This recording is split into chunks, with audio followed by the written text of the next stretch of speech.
aiming to connect a region of over 600 cultural bridges between our lands.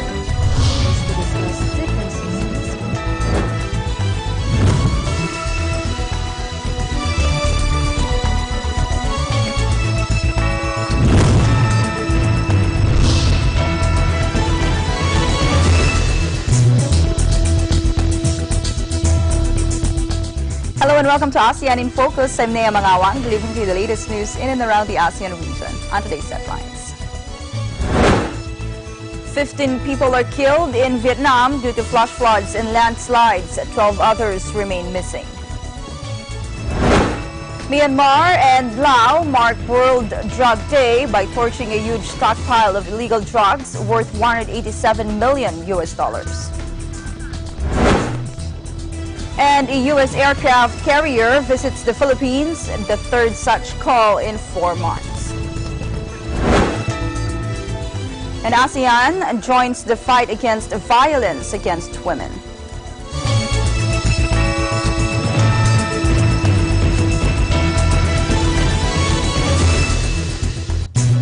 Fifteen people are killed in Vietnam due to flash floods and landslides, while authorities are still searching for 12 more missing.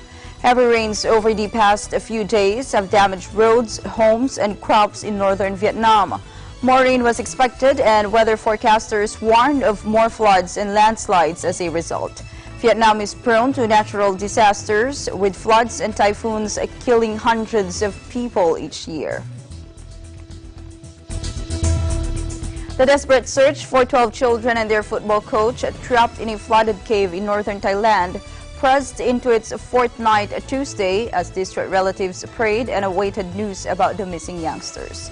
The dramatic rescue operation has captivated the country as scores of Navy divers, soldiers, and police descended on the cave where the young football team and their coach have been stuck since Saturday.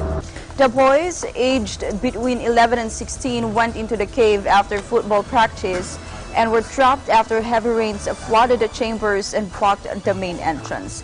The group is believed to have retreated to the back of the cave as heavy rains continued to fall, slowly raising water levels inside a complex network in northern Chiang Rai province that spans several kilometers. After days of desperately searching, officials said Tuesday they found a previously undiscovered opening in a section of the cave. Interior Minister General Anupong Pauchinda said if they find them, the first thing is to provide first aid and food before thinking of how to bring them back up. He said they will not stop and will work 24 hours as they are now racing against time. Indonesian search and rescue officers continue to comb Lake Toba in Sumatra Island after a wooden ferry sank a week ago on the picturesque tourist destination.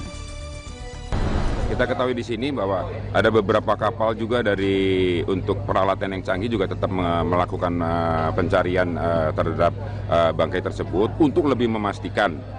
Kemudian operasi atas permukaan juga kita berhasil mengkoordinasikan seluruh potensi para penduduk di sini dengan menggunakan kapal-kapal yang ada melaksanakan penyapuan. Namun yang menjadi kendala di sini adalah masalah kedalaman. Kedalaman objek yang diperkirakan itu adalah bangkai KM Sinar Bangun sampai mencapai 490-500 meter. Insya Allah siang ini sudah kita berangkatkan, sore tentunya sudah datang, namanya ROV. ROV ini yang kita punya awal adalah sampai dengan mencapai dengan 300 meter, sekarang ROV bisa mencapai sampai dengan 1000. Latest official figure shows the overloaded boat carried 188 passengers and crew members.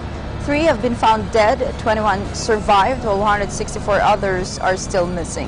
Officials said the traditional wooden boat could have been carrying 5 times the number of passengers it was built to hold, along with dozens of motorcycles. National Police Chief Tito Carnavyan said investigators had uncovered a range of violations. He said 4 suspects have been named, including the captain, as well as 3 senior officials at Simanindo Port. Meanwhile, Indonesian authorities show items they have found floating and that are suspected to be from the wooden ferry that sank on Lake Toba. These items could help locate the boat. The vessel was believed to be operating illegally with no manifest, life jackets, or passenger tickets, police said after questioning the ferry's captain. Sonar equipment detected an object measuring 20 meters by 5 meters that might be the overloaded boat. Mereka menemukan beberapa ceceran, diduga beberapa pelampung. Nah, ini pelampung, ada pelampung KMP Sumut 2 yang mungkin dilemparkan di saat pertolongan. Lake Toba, which fills the crater of a supervolcano that exploded in a massive eruption tens of thousands of years ago, is one of the world's deepest lakes, plunging some 500 meters in spots. The vessel is believed to have been operating illegally with no manifest or passenger tickets, and authorities have struggled to pinpoint the exact number on board when it went down in bad weather.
Linggo, alas 6 hanggang alas 7 ng gabi.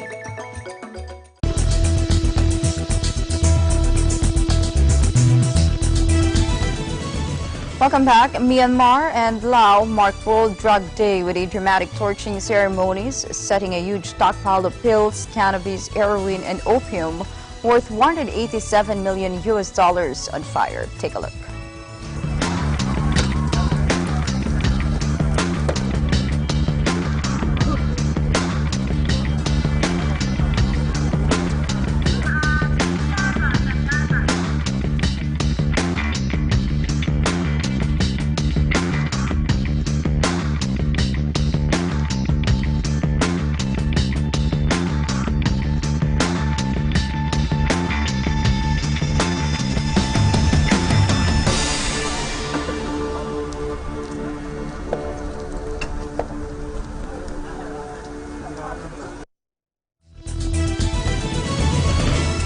In Malaysia, the trial of the murder case of Kim Jong-nam, the estranged half-brother of North Korea's leader Kim Jong-un, has resumed. The women accused of poisoning him have arrived at court for closing arguments. Siti Aisyah of Indonesia and Doan Thi Huong of Vietnam are accused of smearing the VX nerve agent on Kim Jong-nam's face in a crowded airport terminal in Kuala Lumpur on February 13, 2017. Both pleaded not guilty, saying they thought they were only taking part in a harmless prank for a hidden camera show. Defense lawyers and prosecutors are expected to conclude closing arguments by Friday. The judge could take up to a month to decide. If he decides there isn't a case, the women will be freed. But if he decides there is, the women will be called to make their defense, which could take several months. Defense lawyers have told the court that the women's conduct in not escaping or getting rid of their VX-tainted clothing showed their innocence and that the murder was a political assassination. Meanwhile, the Department of Foreign Affairs on Wednesday advised Filipinos in the path of a dangerous wildfire in Northern California in the United States to follow local advisories after authorities ordered residents to evacuate. The DFA told reporters Wednesday it is closely monitoring the situation of the more than 1,700 Filipinos in Lake County, located 178 kilometers from the state capital, Sacramento. The fire burning in the region has consumed 11,500 acres of land, roughly 4,654 hectares, and destroyed dozens of buildings, with 600 more being threatened by the flames. On Tuesday, California Governor Jerry Brown declared a state of emergency in the affected area. While no injuries or casualties were reported, the DFA, through Assistant Secretary El Mercato, echoed the Philippine Consulate General in San Francisco's call on Filipinos to heed evacuation orders.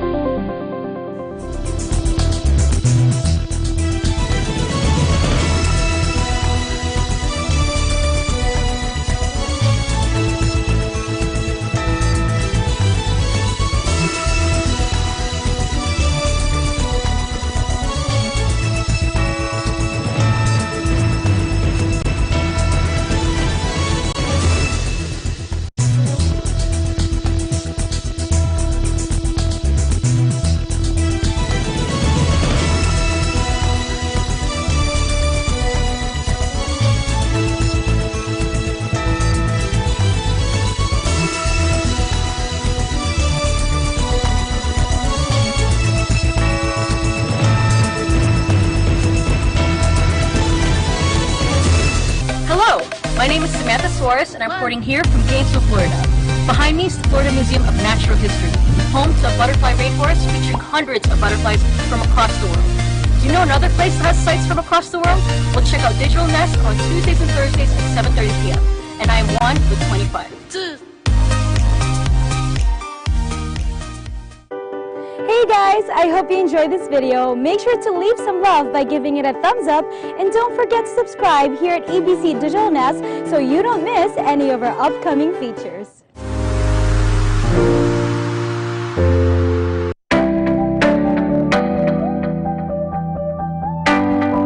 Hi, Eagle Broadcasting Corporation. I would like to wish you a happy 50th anniversary.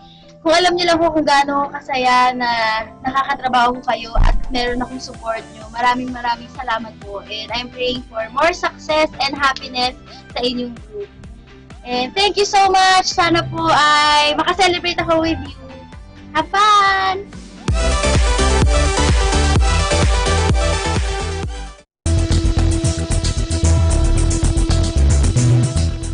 Welcome back. A U.S. aircraft carrier visits the Philippines, the third such call in 4 months. The nuclear-powered USS Ronald Reagan docks in Manila after sailing through the disputed South China Sea as part of a mission intended to reassure Washington's allies in the area. The Reagan, whose nearly 1,100-foot length exceeds the height of the Eiffel Tower, is on a 4-day visit to the Philippines. The Nimitz-class supercarrier sails with 5,500 sailors and more than 70 aircraft. The U.S. carrier's commander, Rear Admiral Mark Dalton, told reporters on board that the visit was meant to demonstrate America's dedication to the region. U.S. Navy presence in the region is a flexing of American military muscle that Dalton said was intended to promote adherence to a rules-based international order. China claims almost the entire sea, through which trillions of dollars in trade passes annually, with competing partial claims from Brunei, Malaysia, the Philippines, Taiwan, and Vietnam. The Pentagon has criticized intimidation and coercion in the disputed waterway, where the Chinese Air Force landed long-range bombers for the first time, putting entire Southeast Asia within their range. This is the third visit since mid-February of an American aircraft carrier to the Philippines or nearby waters, and comes as Manila takes a non-confrontational approach with Beijing over the South China Sea. The problem of violence against women and children is an ongoing one. Change in the behavior and attitude is the goal, with ASEAN doing its part to stop the abuse. In this following animation, prepared in partnership with the United Nations, simple solutions sometimes take generations to realize. Take a look.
And that is the latest news in Southeast Asian nations. Stay updated about the ASEAN region. I'm Nea Mangawang, always one with 25.